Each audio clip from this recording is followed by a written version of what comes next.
Hello, everybody. Good afternoon. Thank you so much for being here today. Just a quick note before we get started, we are practicing language justice on this call today. So we have interpretation both in Spanish and in ASL on the screen with me. You should have received instructions on how to access Spanish translation before this. Anyway, we are so happy to have you here today. Thank you for joining. Today, we're going to be talking about all things mifepristone hearing coming up on March 26th. And we'll also be talking about how that relates more broadly to the courts and the decisions that we've been seeing, frankly, for the past couple years. And I'm joined by some really amazing people today to talk about those cases, those decisions, our action coming up on March 26th, and also ways you can get involved. So we're really excited to have you. I'm joined by Planned Parenthood Action Fund, the ACLU, Florida Rising, Take Back the Courts, and also National Women's Law Center. Sorry, lots to get through. And I will go ahead and pass it to our wonderful executive director here at the Center for Popular Democracy Action, Ana Lilia Mejia, to start us off. Thank you. Ana Lilia. Thank you. Thank you, Tiana, and thanks all for joining us today. So we are about 2 years into the Supreme Court's motion or action to overturn the longstanding right to abortion that had been upheld through Roe. Despite the fact that many new entrants to the Supreme Court stated they would uphold legal precedent, that was all thrown topsy-turvy in our Supreme Court 2 years ago. And as a result, women like myself, families across this nation, communities, are essentially being denied their right to bodily autonomy, all because a set of individuals find themselves in misalignment with the majority of Americans. And we continue to fight to both educate and to call the question and to realign our third pillar of government to be closely aligned with what we as Americans, as people, as community leaders know, that everyone deserves the right to decide what happens with their bodies. So today, we are joined, as Tiana said, with leaders across not only the movement to recapture bodily autonomy for 50% of the population in America, but also to make sure that we are clear and informed about what's really at play when we seek to deny people across this nation the right to decide whether or not they're going to bear children, or whether or not we're going to be a nation that forces pregnancy upon each other. Now, again, 2 years later, we continue to fight not only for the basic right to access abortion, right? And this time, this discussion is around mifepristone, but we are boldly, broadly speaking about the right, again, to decide whether or not we're going to be forced into pregnancy, forced into giving up our bodily autonomy to a Supreme Court or a bunch of legislators who can dictate what happens with our bodies, but do nothing to create the supports that our communities need in order to thrive. Now, we know that we are mifepristone is not only two of the most commonly used drugs in terms of medicated abortions in the United States. We also know that for 20 years, this has been used safely and accurately across this country. We know that the outcomes of this case are going to have an impact on millions of families across this nation, and in fact will reverberate across generations. We know that there is an additional threat that this case poses to us in terms of abortion access. It also points to this bigger issue as to whether or not the highest court of the land has been hijacked by extremists that are completely misaligned with the majority of Americans. Now, I stated at the beginning that part of what we're doing here is informing ourselves, is preparing ourselves to take action, but also seeking to understand what's really at play. Now, at the Center for Popular Democracy, I should have introduced myself. I'm co-ED for the Center for Popular Democracy. I have had the honor of holding this role for 2 years, but I'm also a woman who is very clear and has been vocal that I too have had an abortion. I have had a medically required abortion, and I've had an abortion that if I wouldn't have had, my mental health, my economic health, my well-being would have been at risk. And I know I made the right decision. And when I chose to seek that particular abortion, I had access to mifepristone. Forgiveness, I can never say it correctly. Now, billionaire conservatives in our nation are very clear that if they continue to fund this shadowy network of individuals who seek to strip people like me and many of you of your bodily autonomy, they know that by doing that, by funding that, they are not only keeping 50% of the US population unable to make the most critical decision about themselves and their body, but they're also recruiting the other 50% of the population to be our jailers. And as long as we are either stripped of our ability to make decisions about ourselves, or we are positioned to deny the ability to make decisions about themselves for the other half of this nation, then we are so busy doing that that we're not paying attention as to what those shadowy conservative billionaires in fact want. And that is to completely control our democracy, our economy, and our systems, even if they uphold injustice, because then they are allowed to pursue their main interest, which is capital. Now, that shouldn't surprise you coming from the head of CPD. But, perhaps you'll hear it from other folks on this webinar as well. Before I hand it over, I just want to say that we are clear that if we allow the third pillar of our democracy to be completely controlled by donors and wealthy individuals, we are going to lose what we hold dear in this nation, the right to a participatory democracy. We know that there are solutions, however, and they exist in the other legs of our fine government and our fine democratic systems. One is to have Congress fix and reclaim the court on behalf of the American people. They can do so by passing strong and enforceable codes of ethics, and they can also institute term limits within the Supreme Court, taking away these lifetime appointments and freeing us from extremist takeover in the highest court of the land.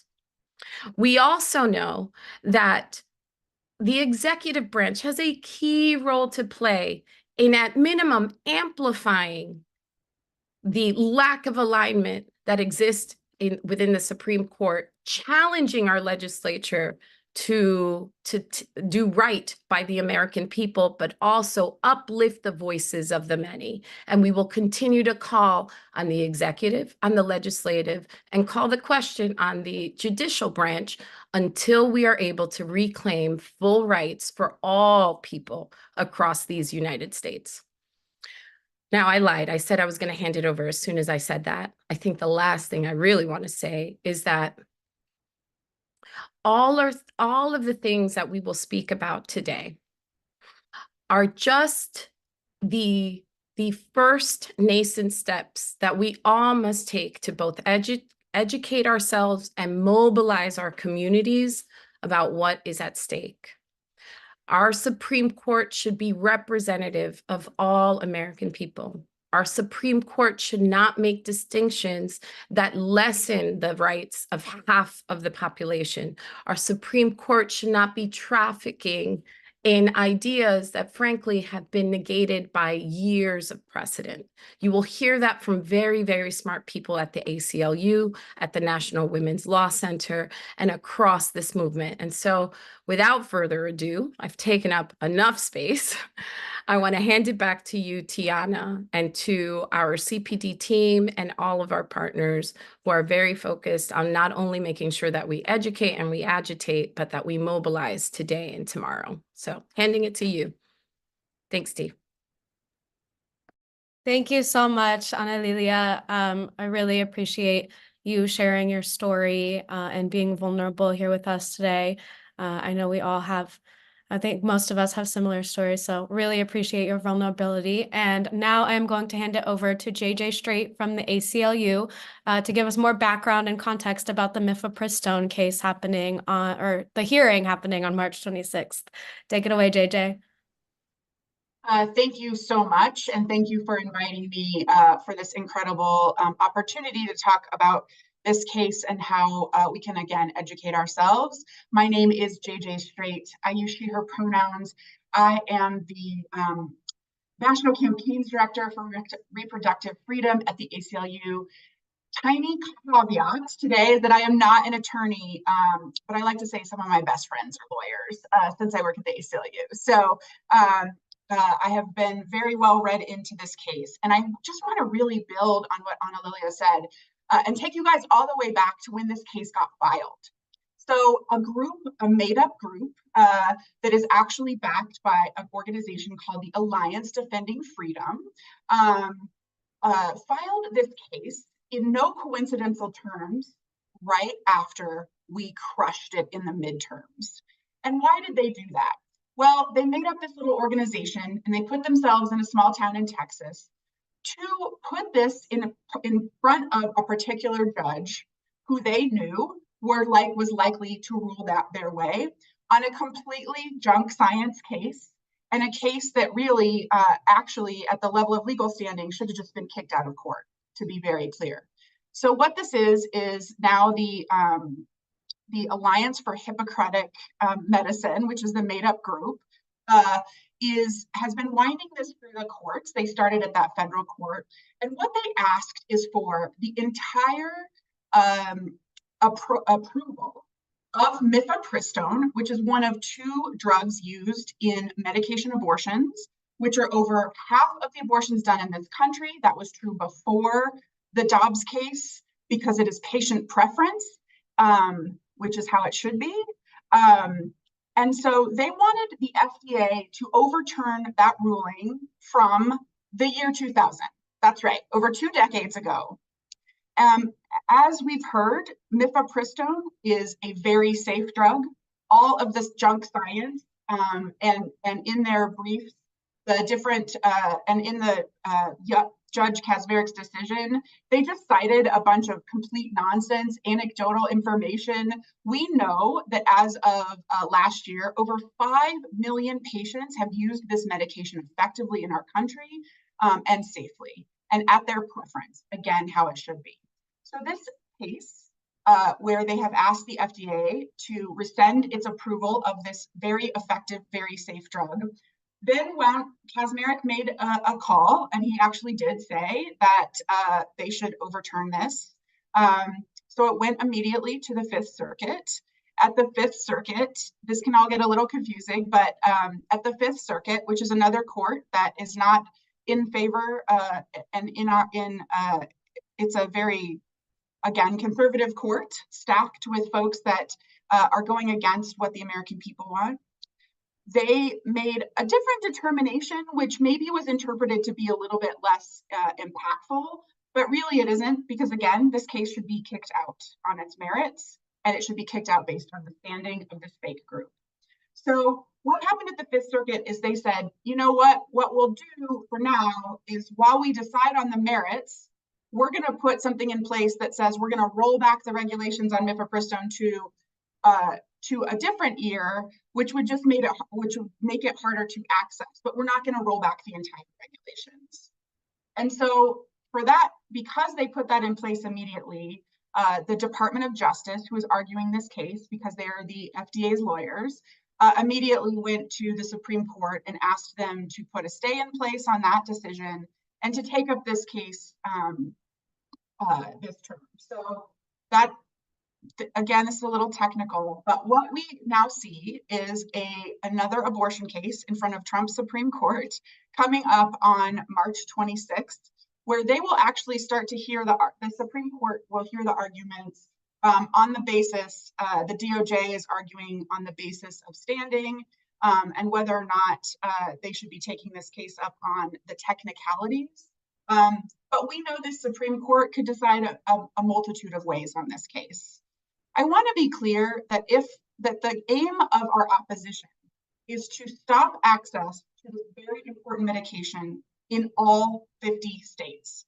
This would not just go over in banned states. They are asking this to be overturned at the level of the FDA so that no one would have access to it, regardless of where you sit in the country. I am here in beautiful Colorado, where we have abortion access, and I have access to that medication. So our opposition is really bypassing democracy, going to handpick courts, and really trying to take away one of the most important methods that we have to access abortion, particularly in a post-Dobbs landscape, where folks are going to get medication abortions for various reasons, including through telemedicine. So what the Fifth Circuit was trying to take away was that you would have to go back and get your medication abortion and go back to old regulations and get access in person.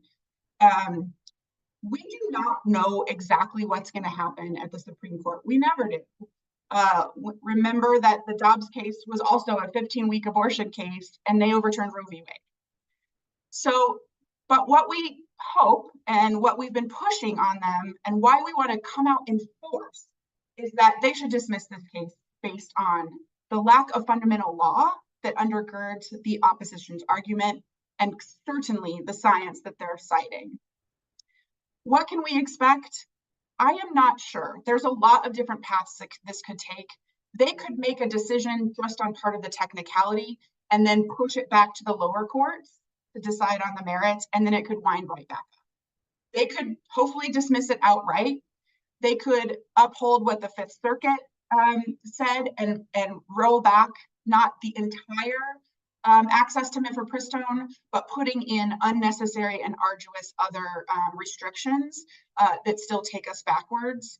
I guess overall, what I want to build on what Liliana said is I want us to be clear that no matter what the Supreme Court decides, our opposition is relentlessly going to continue to pursue this agenda in the court because they know they cannot win at the ballot box. And so what we are going to do is work with all of you and show up and show out and put pressure and continue to force our democracy to represent the will of the people. And so I don't know what the outcome will be in June, but I know we are all in the right place together to continue to fight back and make sure that we fight for access, as Liliana said, restored in all 50 states in this country without government intervention, period. It's really wonderful to be with you all today, and I'm going to turn it back over to our host, and I will be here for questions at the end. Thank you so much, JJ. Really appreciate that background. That was very helpful, and I appreciate your expertise here today. Next, we will turn it over to Katie O'Connor from the National Women's Law Center. Katie, I will turn it over to you. Thank you, Tiana. So hi, everybody. I'm Katie O'Connor. I'm the Director of Federal Abortion Policy at the National Women's Law Center, and I use she, her pronouns. I want to thank CPD for having this call, and I'm excited to be on it with our partners at ACLU, Take Back the Court, Florida Rising, and Planned Parenthood. I know most of you joined the call to talk about mifepristone, and we will continue to talk a lot about mifepristone, but I was asked to give you all a heads up about another case that is before the Supreme Court this term that implicates abortion. So I'm going to tell you very quickly about Idaho versus the United States. There is a federal law called the Emergency Medical Treatment and Active Labor Act. We're going to call it EMTALA for short. EMTALA was enacted in 1986 to ensure that no person suffering a medical emergency could be turned away from receiving the care they need. Under EMTALA, if a person's experiencing an emergency medical condition and seeks care at an emergency department that accepts Medicare funds, the hospital has to provide stabilizing medical treatment for that person. An emergency medical condition is defined in the statute as a condition in which, without immediate attention, a patient's health or life is in serious jeopardy. EMTALA makes no exceptions and applies regardless of a hospital's religious affiliation, a physician's personal beliefs, or contradictory state law. As many of you know, for pregnant people, abortion care can be urgent and necessary stabilizing medical treatment. People who are experiencing pregnancy complications may be at risk of severe blood loss or serious infections, conditions that could severely compromise the pregnant person's health or even cause death. In many situations, emergency abortion care is the only treatment that can preserve a person's health or save their life. EMTALA was enacted to ensure that patients seeking emergency care would receive such care without delay. But following the Dobbs decision, states have enacted abortion bans that intentionally create chaos and confusion for emergency medical personnel and for their patients.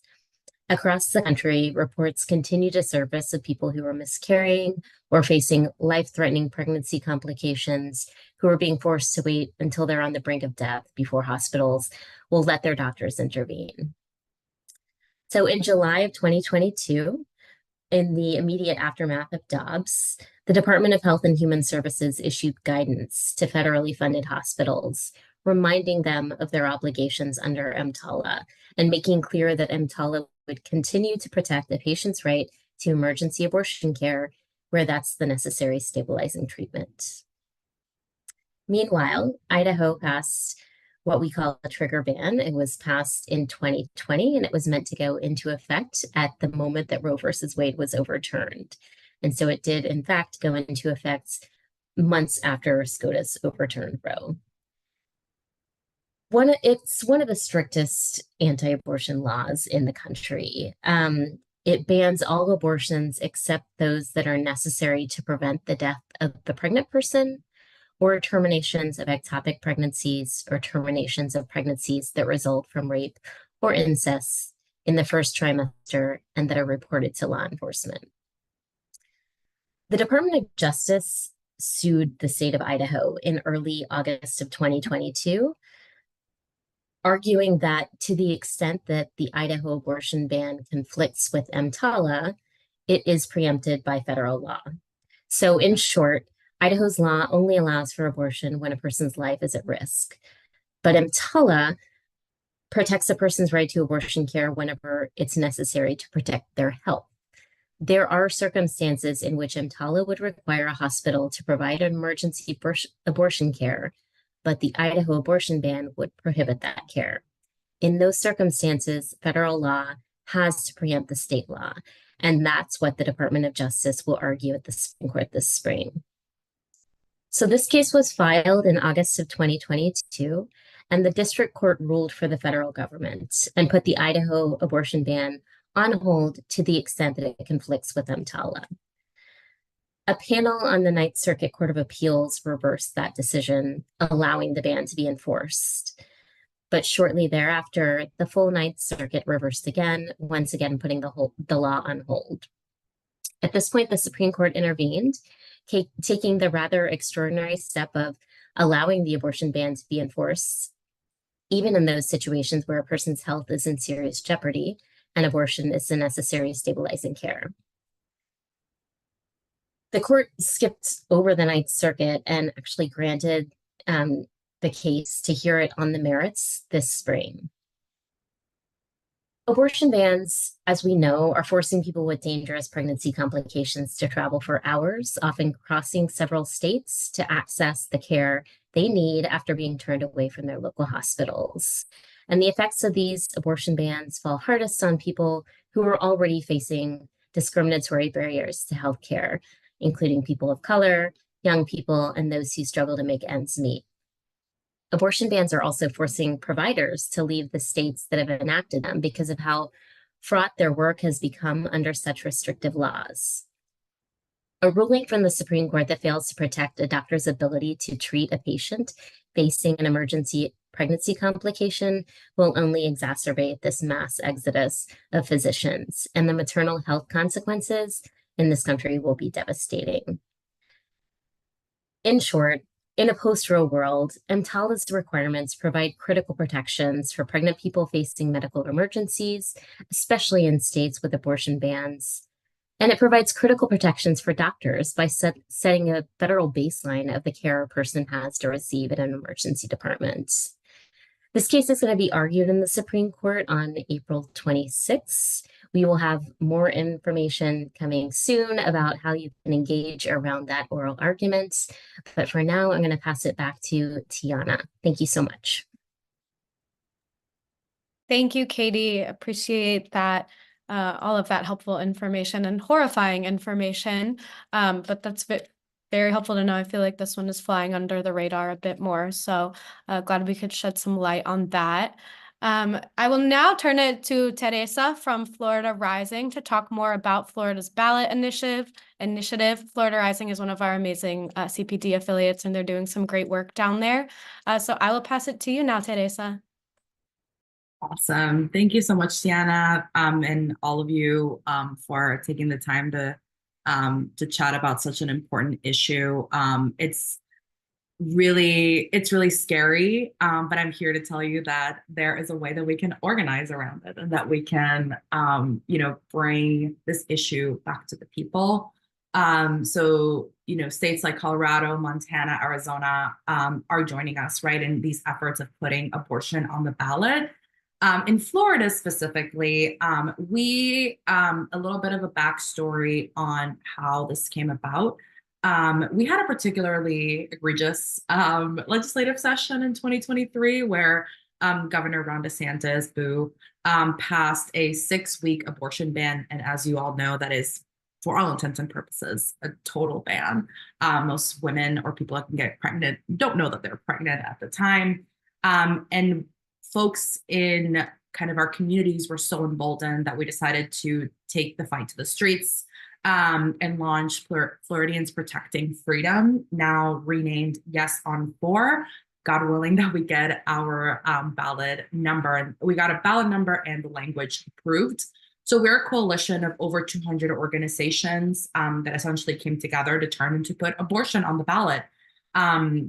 We have collected over 1 million petitions, which is way over the state threshold needed to be able to put it on the November ballot, and are now waiting for the Supreme Court of Florida to essentially approve the ballot language and give us the go-ahead on that.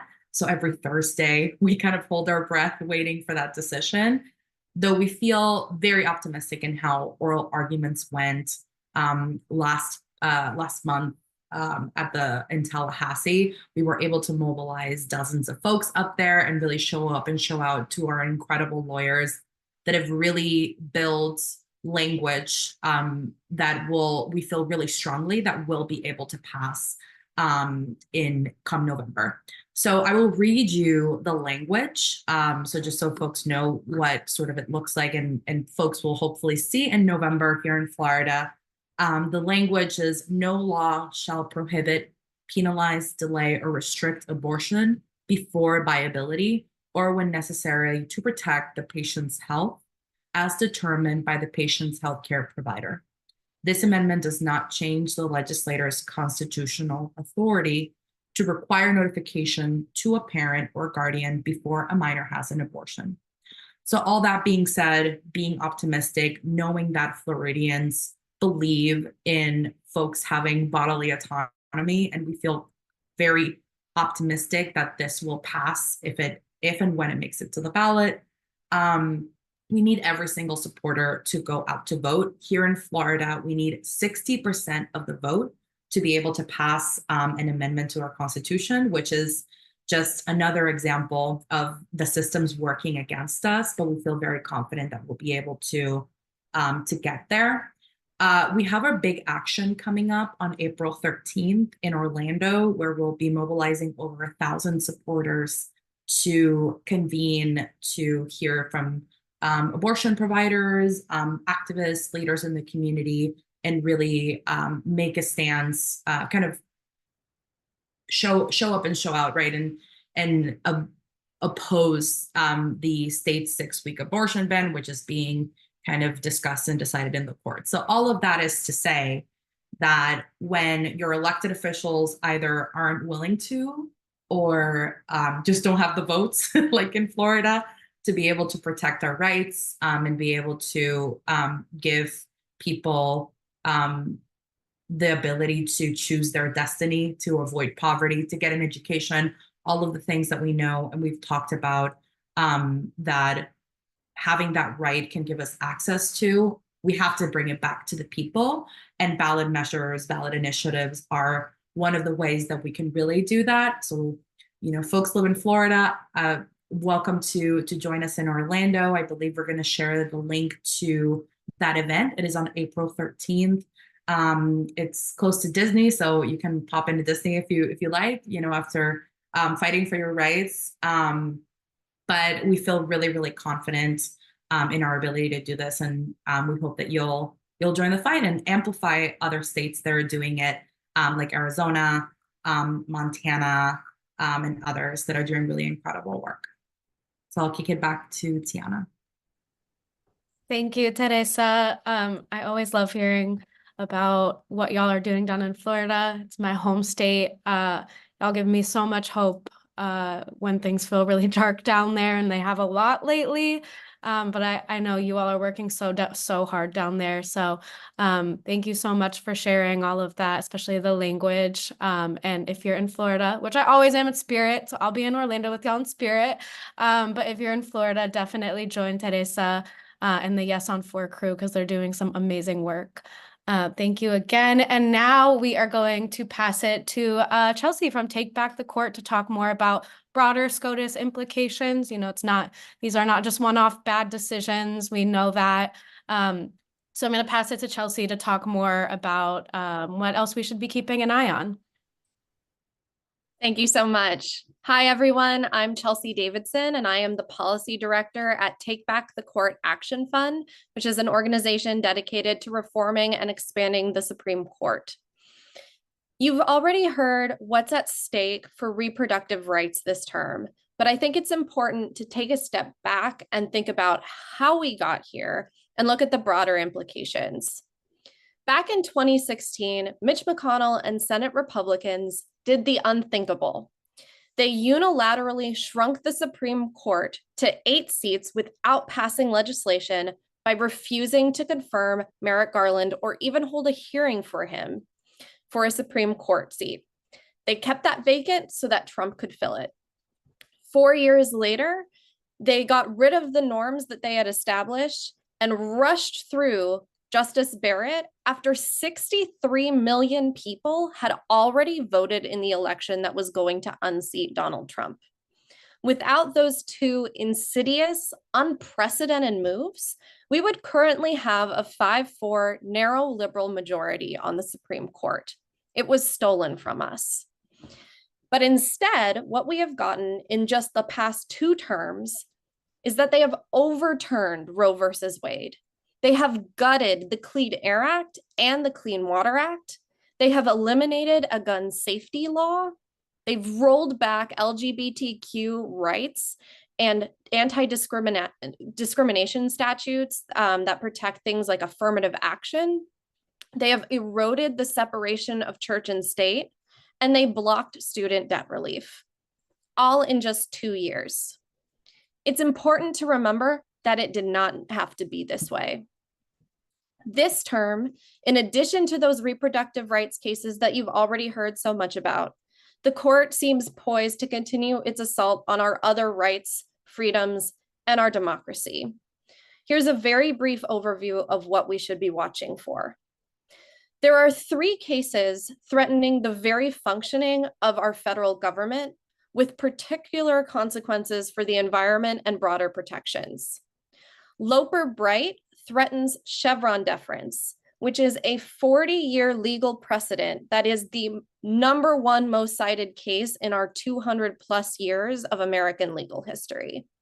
Without Chevron deference, when an agency action that protects communities is being challenged in court, the political tilt of that particular court will be the deciding factor rather than the scientific expertise of agencies like the EPA.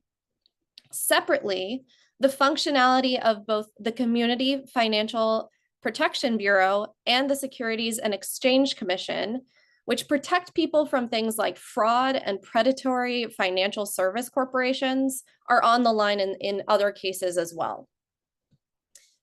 When it comes to democracy, in Alexander versus the State Conference of the NAACP in South Carolina, voting rights are on the chopping block yet again.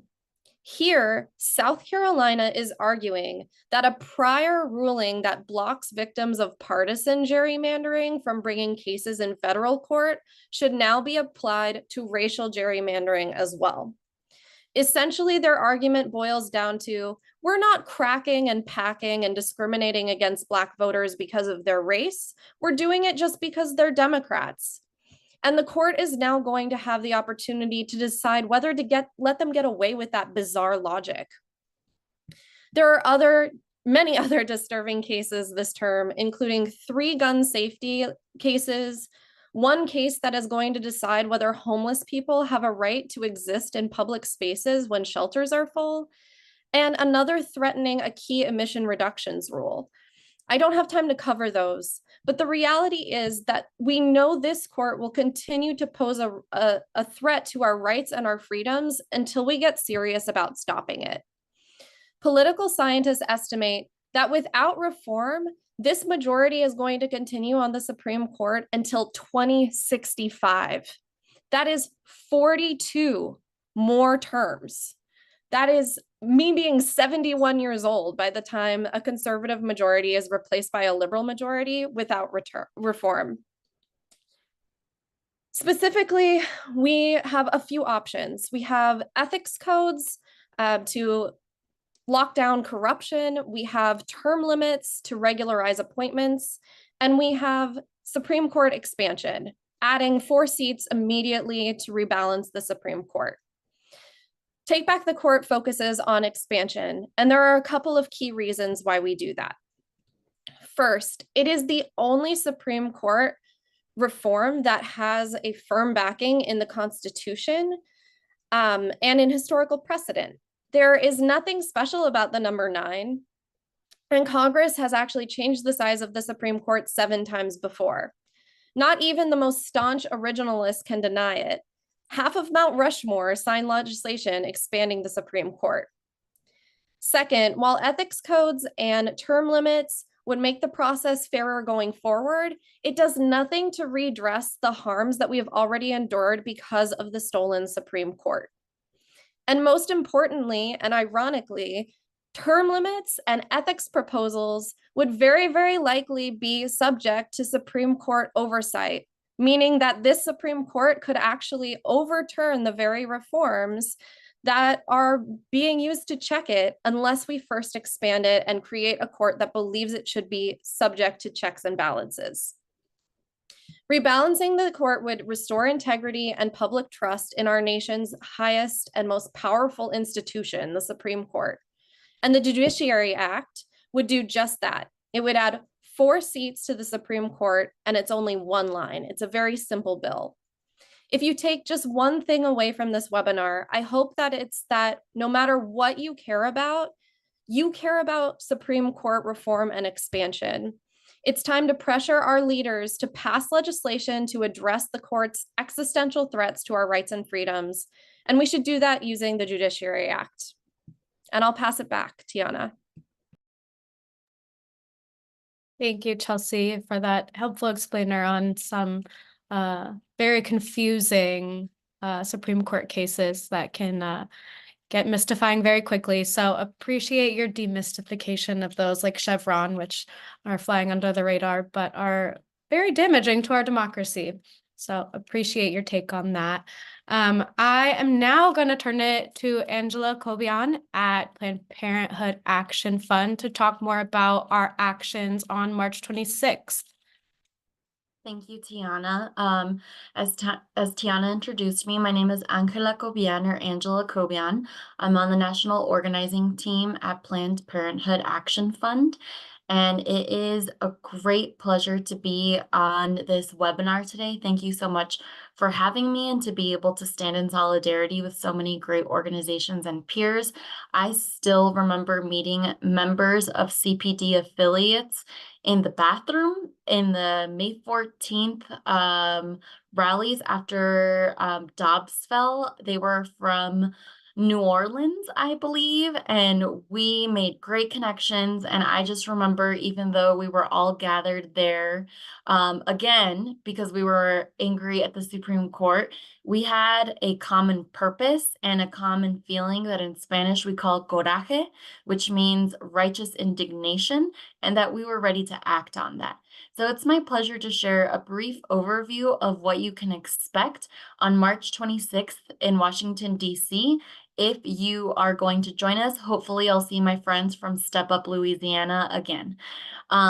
Essentially, all of our organizations, both the ones that are in our coalition and our allies and partners, will gather outside of the Supreme Court in the morning on the 26th, prior to the oral arguments starting at 10 in the morning.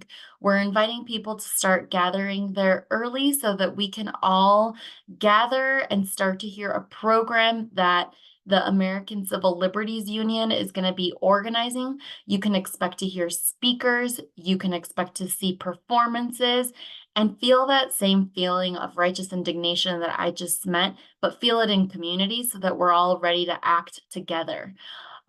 Also, as a part of the programming, many of our organizations put out a petition to tell the court that we expect fair-minded judges to protect access to mifepristone, and hundreds of thousands of people across the country, maybe even yourself, signed that petition. And we put together all of those signatures and printed them out into a banner that is 652 feet long. Imagine that. It's going to be enormous. And we're going to have volunteers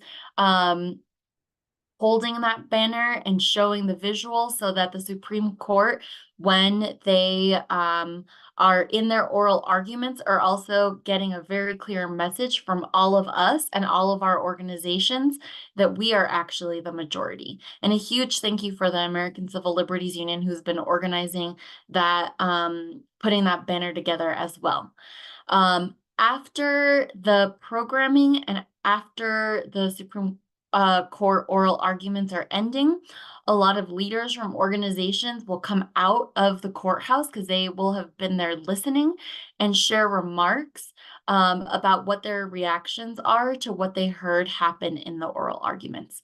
That'll close out the remarks and the programming for the day, but it doesn't stop there because I know that the Center for Popular Democracy is going to host an incredible action immediately following the remarks in the afternoon. So with that, it's my pleasure to pass it to Brianni, who is going to tell you more about what Center for Popular Democracy is doing to make sure that we are all in solidarity with one another. Thanks again, y buenas tardes.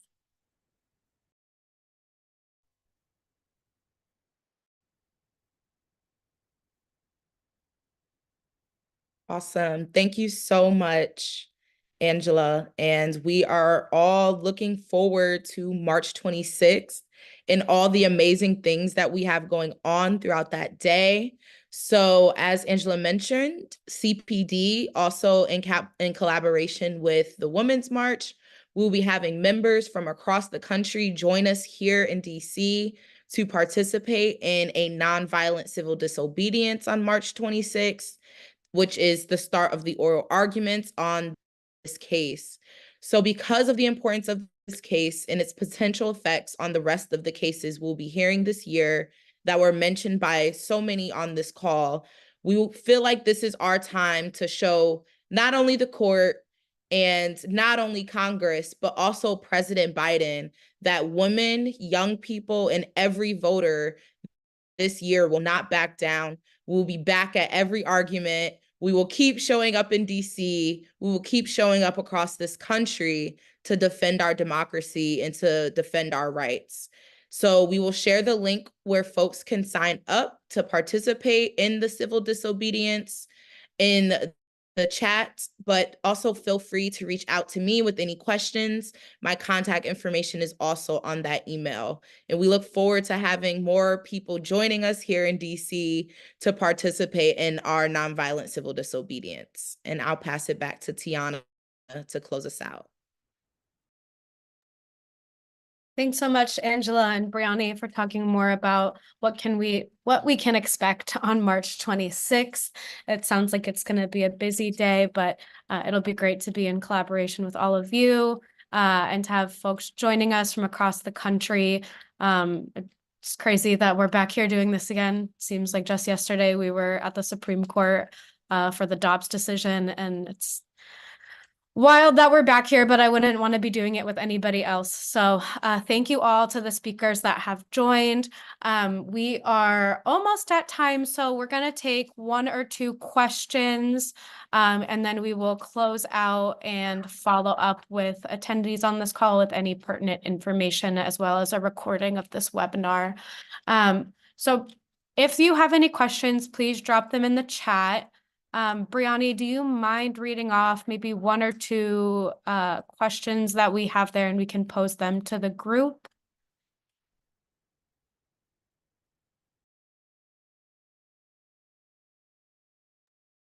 I think this question was for, I'm not sure who it was for actually, but is there a flyer or a link that folks can promote for upcoming events? I think this is a good question across the board if folks have things that they would like to share or where we'll be sharing those things.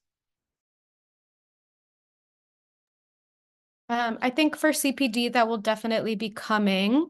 JJ or Angela, probably JJ, did you want to speak to the broader action on March 26th? Sure, we can share with you all at CPD the sign up link or I think Planned Parenthood also probably has a sign up link. We're just trying to make sure we're capturing folks that are going to be there and sending out information. But really,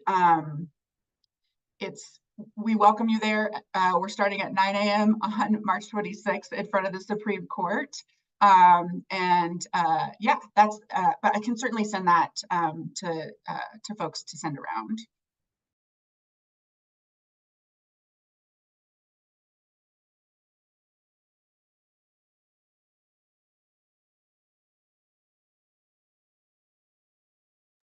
Brianni, do we have any additional questions? For Tiana, is there a one-pager with this information? And also, when will this recording be available? Yes, we'll send all of the pertinent information out likely tomorrow. So keep an eye out for that.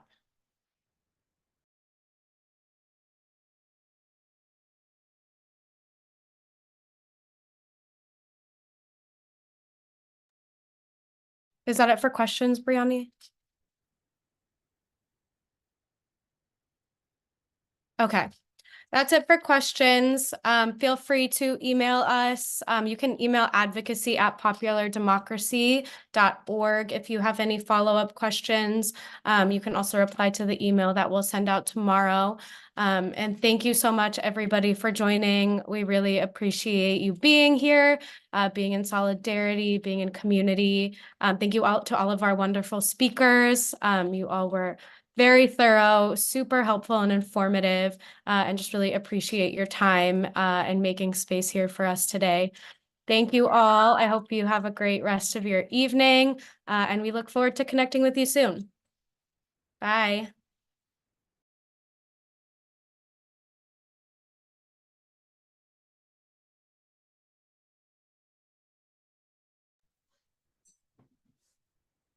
Thanks, everyone.